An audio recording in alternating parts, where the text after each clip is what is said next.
Why does the demand curve slopes downward, मतलब demand curve downward हो रहा है, इसके पीछे क्या क्या कारण हो सकता है। तो सबसे पहला कारण है law of diminishing marginal utility. अब मैम मार्जिनल यूटिलिटी का मतलब क्या है ना, तो डिमिनिशिंग मार्जिनल यूटिलिटी। आप लोग ये सोच रहे हो कि मार्जिनल का वर्ड का मतलब क्या है, देखो मैं एक चीज सिंपली बताती हूँ। मार्जिनल का मतलब होता है चेंज, ठीक है, और यूटिलिटी का मतलब होता है सैटिस्फाइंग पावर। तो हमारा क्या, किसी भी चीज को खा करके सेटिस्फैक्शन पावर हमेशा सेम रहता है क्या, नहीं। अब हमेशा मैंने आपको बताया कि लॉ है, मतलब अजम्पशंस रहना है कोई भी चीज हो। तो यहाँ पे अभी कौन सा आ गया, law of diminishing marginal utility. अब law of diminishing marginal utility क्या होता है, law of diminishing marginal utility बोलता है कि अगर आप कंजम्पशन कर रहे हो तो आप कंटिन्यूअसली कंज्यूम कर रहे हो और आप same flavour, same size, same standard maintain कर रहे हो, आप कोई भी उसमें चेंजेस नहीं ला रहे हो।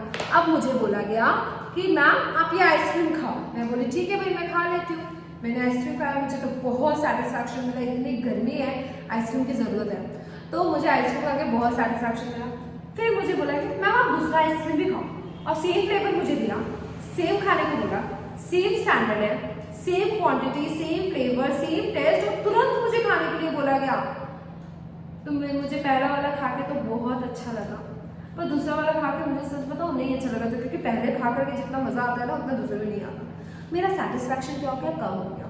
रीजन क्या है कम होने का सेटिस्फैक्शन, क्योंकि मैं और एक खा ली, मुझे तीसरा खिलाया गया, मैं और एक खाई, मेरा सेटिस्फैक्शन क्या हो गया, और कम हो गया, और एक खाई, सेटिस्फैक्शन क्या हो गया, और कम हो गया, और खाई। अब एकदम मन नहीं कर रहा था, मुझे लगा था फेंक दो, मेरे सामने मत लाओ, मुझे बिल्कुल ही नहीं खाना। तो ये क्या होता है, ये law of diminishing marginal utility बोलता है कि आप कंटिन्यूअसली कंज्यूम कर रहे हो उस कॉमोडिटी को, सेम स्टैंडर्ड, आप जो भी आप क्वांटिटी क्वालिटी जो भी आपको कंज्यूम कर रहे हो, सेम चीज खा रहे हो। तो क्या होगा, अगर हम एक ही बार में एक ही टाइम पे बहुत ज्यादा एक ही चीज खाएंगे, तो हो सकता है पहली बार खा के मुझे जितना सेटिस्फैक्शन मिला, मुझे बाद में उतना सेटिस्फैक्शन नहीं मिलेगा। तो मेरा ज्यादा क्वांटिटी की वजह से मेरा सेटिस्फैक्शन क्या हो गया, कम हो गया, है ना। तो अगर ज्यादा किसी चीज को खाने की वजह से मेरा सेटिस्फैक्शन कम हो जाए, तो इन दोनों के बीच में कैसा रिलेशन है, नेगेटिव रिलेशन है, राइट। क्योंकि मैं जब एक चीज को मैं ज्यादा से ज्यादा खा रही हूँ तो मेरा सेटिस्फैक्शन क्या हो रहा है, और कम से कम हो जा रहा है। तो इसमें कैसा रिलेशन दिख रहा है, नेगेटिव रिलेशन दिख रहा है। और डाउनवर्ड होने के पीछे कैसा रिलेशन होना चाहिए, नेगेटिव रिलेशन होना चाहिए। तो क्या ये एक रीजन हो सकता है डाउनवर्ड होने का, एब्सोल्युटली हो सकता है। क्यों, क्योंकि जैसे जैसे ज्यादा खा रहे हैं सेटिस्फैक्शन वैसे वैसे कम हो जा रहा है, तो दोनों में कैसा रिलेशन है, नेगेटिव रिलेशन है। तो this is the reason behind the demand curve जो नेगेटिव होता है। Second thing, income effect. अब आप जब इनकम इफेक्ट की मैं यहाँ पे बात कर रही हूँ ना, तो आप इनकम इफेक्ट को समझना कि आप रियल इनकम के बारे में बात कर रहे हो। दो तरीके की इनकम होती है, एक मनी इनकम होती है जो मॉनिटरी यूनिट्स के बेसिस पे हम लोग जज करते हैं, और एक होती है रियल इनकम। रियल इनकम का मतलब होता है आपको परचेजिंग पावर। अब आप मुझे बताना कि अगर किसी भी चीज का प्राइस बढ़ जाए, ठीक है, मैं क्या बोली, अगर किसी भी चीज का प्राइस बढ़ जाए तो मेरी परचेजिंग पावर क्या हो जाएगी, खरीदने की क्षमता क्या हो जाएगी, कम हो जाएगी कि ज्यादा हो जाएगी, ऑब्वियसली कम हो जाएगी ना।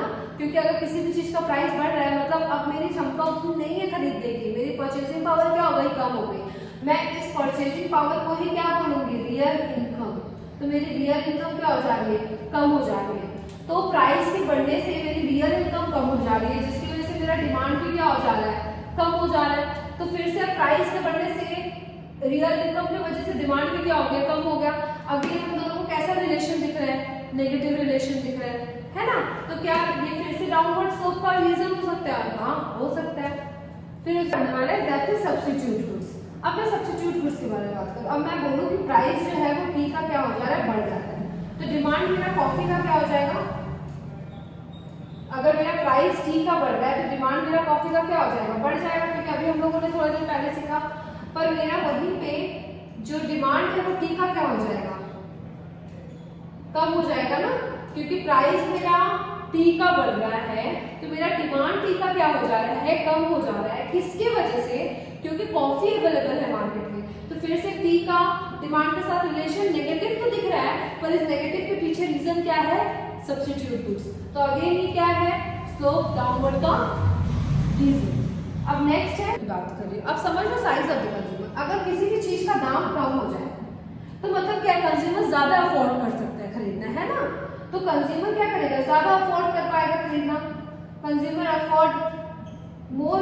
अगर कंज्यूमर ज्यादा अफोर्ड कर पाएगा तो डिमांड क्या हो जाएगा, बढ़ जाएगा कि कम जाएगा, डिमांड बढ़ जाएगा। तो फिर से हम दोनों को क्या रिलेशन दिख रहा है, नेगेटिव रिलेशन दिख रहा है।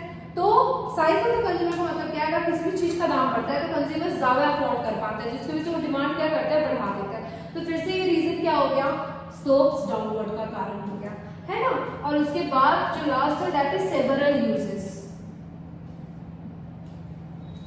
अब मुझे एक बात बताओ, अगर कोई भी चीज का दाम जो है वो कम हो रहा है तो मतलब क्या है, ऑल्टरनेटिव जो यूजेस है या जो भी हम यूज कर रहे हैं, ऑल्टरनेटिव यूज जो हम कर रहे हैं, जैसे अगर मैं बात करूं कि मिल्क का दाम कम हो जा रहा है तो मेरा ऑल्टरनेटिव यूज जैसे बटर, चीज, मेयोनीज, इसका मेरा क्या हो जाएगा, ज्यादा यूज होने लगेगा। तो इसकी वजह से मेरा डिमांड क्या हो जाना है, बढ़ जाना है। तो फिर से इन दोनों के बीच में कैसा रिलेशन दिख रहा है, नेगेटिव रिलेशन दिख रहा है। रीजन क्या है नेगेटिव रिलेशन होने का, कि प्राइस कमने की वजह से ऑल्टरनेटिव यूजेस क्या हो गए, बढ़ गए, जिसकी वजह से मेरा डिमांड क्या हो गया, बढ़ गया है ना। तो फिर से ये कैसा रिलेशन दिख रहा है, नेगेटिव रिलेशन दिख रहा है। तो ये भी एक रीजन है क्या, डाउनवर्ड स्लोप होने का कारण।